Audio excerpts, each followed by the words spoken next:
अस्सलाम वालेकुम। सो हम पढ़ रहे थे एपिलेप्सी, और एपिलेप्सी में हम लास्ट पार्ट पढ़ रहे हैं which is abnormal psychomotor experience.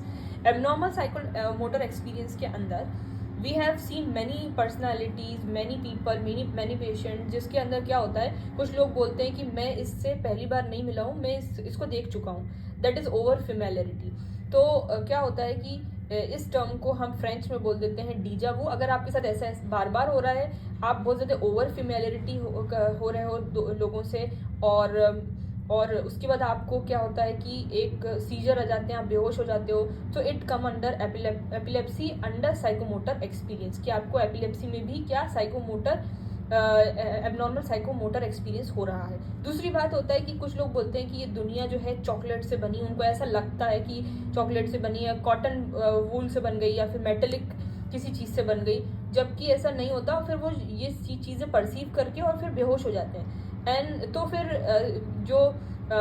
जो भी उनका वहाँ पर जो भी प्रेजेंट हो, उनका अटेंडर वगैरह, तो वो बोलता है कि ऐसा इसके साथ हुआ कि उसने सोचा, उसने ये बोला कि ये जो ये सारी चीज़ें हैं वो चॉकलेट की बनी है, या फिर जो भी उसको जो है परसीव करेगा, देन वो बेहोश हो जाता है। तो इट इज़ जामेवू, ऐसा सेंस ऑफ अनरियलिस्टिक चीज़ उसके साथ होती है। देन कुछ लोग बोलते हैं कि मुझे कुछ ऐसी फ्रेगरेंस आ रही है जो कि पहले मुझे फ्रेगरेंस आई और उसके बाद मैं बेहोश हो गया, और उसको हमेशा रिकरेंट टेंडेंसी हो रही है इसी टाइप की, तो it also come under psychomotor experience associated with some abnormal behaviour. उस तरीके से गैस्ट्रेटरी उसको सेंसेशन होते हैं, लाइक कि वो कुछ खा रहा, जो कुछ फ्लेवर है उसके माउथ में, और actually he is not eating something, so it also come under psychomotor experience associated with some abnormal activity. उसी तरीके से स्टेयरिंग भी एक साइकोमोटर एक्सपीरियंस है, कि इंसान की जो आई बॉल्स हैं स्क्विंट फॉर वन साइड, एक तरफ जो है स्क्विंट हो जाती हैं और हमें लगता है इंसान घूर रहा है, बट ऐसा नहीं होता।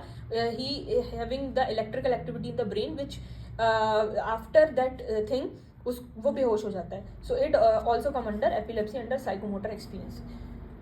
डीजा वो जो मैंने बताया था ओवर फीमेलिटी, यानी कि आप बोलते हो कि मैंने तो उसको देखा है, जबकि आपने उसको कभी देखा ही नहीं होता। तो डीजा वो जो है फिजियोलॉजिकल भी हो सकता है, जब आप बहुत ज़्यादा थके हो और आप इमोशनल स्ट्रेस में हो, तो ऐसा ये जो है फिजियोलॉजिकल हो सकता है, लेकिन ये उस टाइम के लिए होता है। लेकिन अगर डीजा वो जो है वो अगर बार बार रिकरेंटली हो रहा है, so it come under epilepsy under psychomotor experience.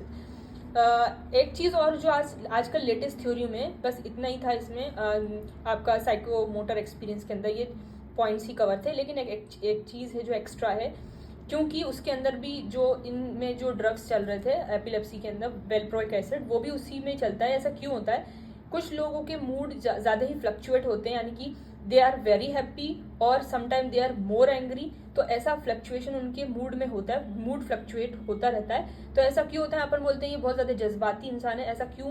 Because उनके ब्रेन में भी कुछ एबनॉर्मल इलेक्ट्रिकल एक्टिविटीज़ होती हैं, उसको जो है स्टेबलाइज करने के लिए वेलप्रोइक एसिड जो है वो इस्तेमाल किया जाता है, ड्रग्स ऑफ चॉइस दी जाती है, ताकि उनके फ्लक्चुएशन, जो मूड फ्लक्चुएशन है, उसको सही किया जाए।